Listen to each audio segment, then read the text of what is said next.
જામનગરના ખીજડીયા પક્ષી અભયારણ્ય ખાતે વિશ્વ જળપ્લાવિત દિવસની ઉજવણી કરવામાં આવી।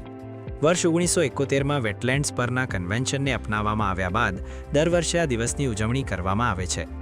પૂર નિયંત્રણ, જળ શુદ્ધિકરણ અને જૈવ વિવિધતામાં વેટલેન્ડ્સની મહત્વપૂર્ણ ભૂમિકા વિશે જાગૃતિ લાવવા વર્ષ 2026ની થીમ વેટલેન્ડ્સ અને પરંપરાગત જ્ઞાન પર વિશેષ ભાર મુકાયો।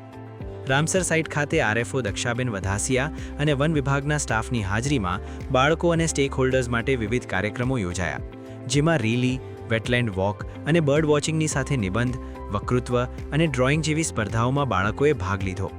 વેસ્ટમાંથી બેસ્ટ પ્રવૃત્તિ અને પક્ષીઓના મોડેલ બનાવીને આ આદર્શ ભૂમિને બચાવવા માટે તમામ લોકોએ સામૂહિક શપથ લીધા। ખાસ કરીને જે 2 ફેબ્રુઆરી છે તેના અંતર્ગત ખીજડીયા પક્ષી અભયારણ્ય ખાતે રેલી છે, વેટલેન્ડ વોક છે, બર્ડ વોચિંગ, એની સાથે સાથે પ્રકૃતિ સ્પર્ધા, ક્વિઝ સ્પર્ધા, નિબંધ સ્પર્ધા, વેસ્ટમાંથી બેસ્ટ વસ્તુ બનાવવા માટે અને માટીમાંથી પક્ષીઓના અલગ અલગ મોડેલ બનાવવાના, ખીજડીયા પક્ષી અભયારણ્યનું મોડેલ બનાવવામાં, તેમજ એની સાથે સાથે ડ્રોઈંગ સ્પર્ધાનું આયોજન કરવામાં આવેલ છે। અને આ આયોજનમાં સ્કૂલના બાળકોએ ખૂબ ઉત્સાહભેરું પાર્ટિસિપેટ થયેલા છે અને